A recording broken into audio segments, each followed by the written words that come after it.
Hello friends, welcome back to our channel maths and science trick and toys.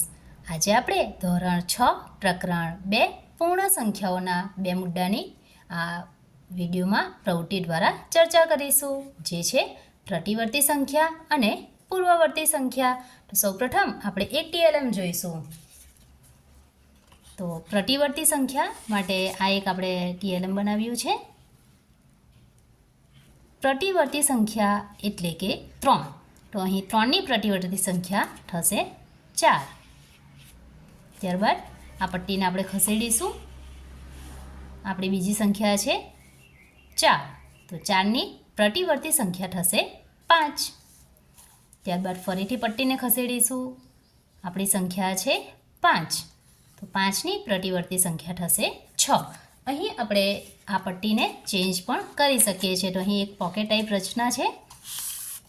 બીજી પટ્ટી હવે આપણે અહીં દાખલ કરીશું.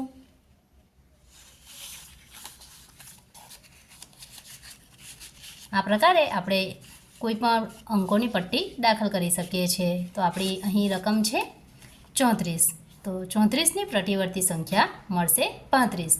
તો વિદ્યાર્થી મિત્રો, આ પ્રવૃત્તિ દ્વારા આપણે જોઈ શકીએ છીએ કે પ્રતિવર્તી સંખ્યા એટલે સંખ્યામાં આપણે 1 ઉમેરીશું તો આપણને તેની પ્રતિવર્તી સંખ્યા મળે છે. તો અહીં પ્રતિવર્તી સંખ્યા માટે પ્રાકૃતિક સંખ્યામાં 1 ઉમેરતા એટલે કે 1નો વધારો કરતા તેના પછીની સંખ્યા મળે છે, જેને પ્રતિવર્તી સંખ્યા કહેવાય છે. પ્રતિવર્તી સંખ્યા એટલે કે તરત પછીની સંખ્યા. હવે આપણે અહીં એક ઉદાહરણ જોઈએ. 1350 છે. તો 1350માં આપણે 1 ઉમેરીશું તો મળશે 1351. તો આપણે 1નો વધારો કર્યો એટલે કે +1 કરીશું તો એ આપણી પ્રતિવર્તી સંખ્યા છે.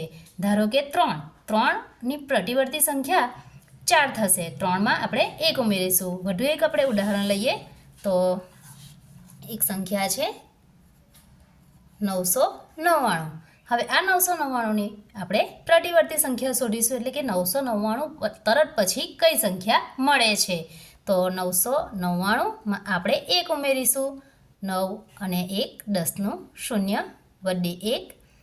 9 ને 1 10નું 0 વડી 1. 9 ને 1 10. માટે 999 જે છે આપણી રકમ, એની પ્રતિવર્તી સંખ્યા આપણને મળશે 1000. ત્યારબાદ બીજી એક રકમ લઈશું 273. તો આ 273ની આપણે પ્રતિવર્તી સંખ્યા શોધવા માટે જે અંતિમ અંક છે એમાં 1 ઉમેરી દઈશું, એટલે કે 273 + 1. 3 ને 1 4, 7 અને 2 માટે 273ની પ્રતિવર્તી સંખ્યા આપણને મળશે 274. તો આ બે ઉદાહરણ દ્વારા અને આ પ્રવૃત્તિ દ્વારા આપણે ખૂબ જ સરળતાથી જોઈ શકીએ છીએ કે પ્રતિવર્તી સંખ્યા એટલે કે તરત પછીની સંખ્યા. જે સંખ્યામાં આપણે 1 ઉમેરીશું તો આપણને તેની પ્રતિવર્તી સંખ્યા મળશે. હવે આપણે જોઈશું પૂર્વવર્તી સંખ્યા. પ્રાકૃતિક સંખ્યામાંથી 1 બાદ કરતાં અહીં પ્રતિવર્તી સંખ્યામાં આપણે 1 ઉમેરીશું અને પૂર્વ એટલે કે પહેલાંની, આપણે એનો સમાનાર્થી શબ્દ લઈએ પૂર્વ એટલે કે પહેલાંની. તો પૂર્વવર્તી સંખ્યા એટલે કે પ્રાકૃતિક સંખ્યામાંથી 1 બાદ કરતાં અથવા તો 1નો ઘટાડો કરતાં તેના પહેલાંની સંખ્યા મળે છે, જેને આપણે પૂર્વવર્તી સંખ્યા કહીએ છીએ. પૂર્વવર્તી સંખ્યા એટલે તરત પહેલાંની સંખ્યા. અહીં આપણે એક ઉદાહરણ જોઈએ. 1350 એની પૂર્વવર્તી સંખ્યા છે 1349, એટલે કે 50માંથી આપણે 1 બાદ કરીશું તો આપણને મળશે 1349. એટલે કે જે આપણો આ સંખ્યા છે 1350, જેમાંથી આપણે 1 બાદ કરીશું તો તેની આપણને પૂર્વવર્તી સંખ્યા મળે છે.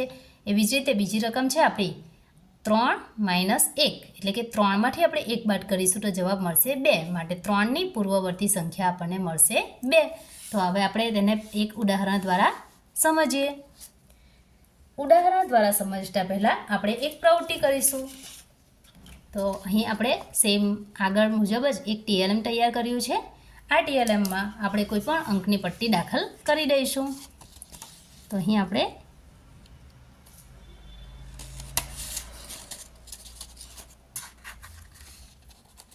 અહીં આપણે 2 અંકો 3 અંકની પટ્ટી પણ લઈ શકીએ છીએ.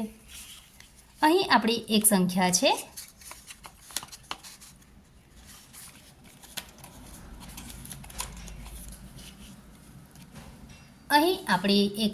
છે ચાર. હવે 4ની આપણે પૂર્વવર્તી સંખ્યા જોવાની છે. પૂર્વવર્તી એટલે કે -1 અથવા તો આગળની સંખ્યા. તો 4ની પૂર્વવર્તી સંખ્યા છે 3. બીજી એક સંખ્યા લઈશું. બીજી આપણી સંખ્યા છે 5. તો 5ની પૂર્વવર્તી સંખ્યા આપણને મળે છે 4. ત્યારબાદ છે 6. 6ની પૂર્વવર્તી સંખ્યા આપણને મળશે 5. તો અહીં આપણે જોઈ શકીએ છીએ કે પૂર્વવર્તી સંખ્યા એટલે કે આગળની સંખ્યા. વધુ આપણે ઉદાહરણ માટે એક બીજી પટ્ટી લઈશું.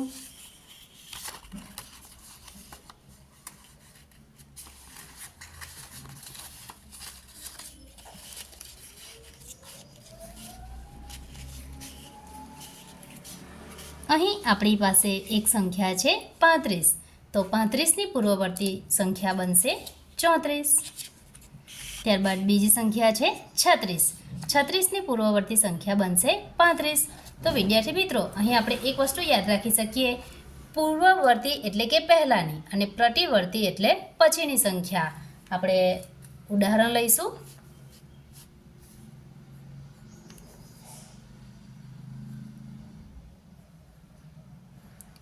આપણી એક સંખ્યા છે 756. તો આપણે 756ની પૂર્વવર્તી એટલે કે પહેલાંની સંખ્યા શોધવાની છે. તો અહીં આપણે -1 કરીશું. 6માંથી 1 બાદ કરીશું એટલે આપણને મળશે અહીં 5. 5ના 5 અને 7ના 7. માટે 756ની પૂર્વવર્તી સંખ્યા આપણને મળશે 755. ત્યારબાદ બીજું ઉદાહરણ લઈશું.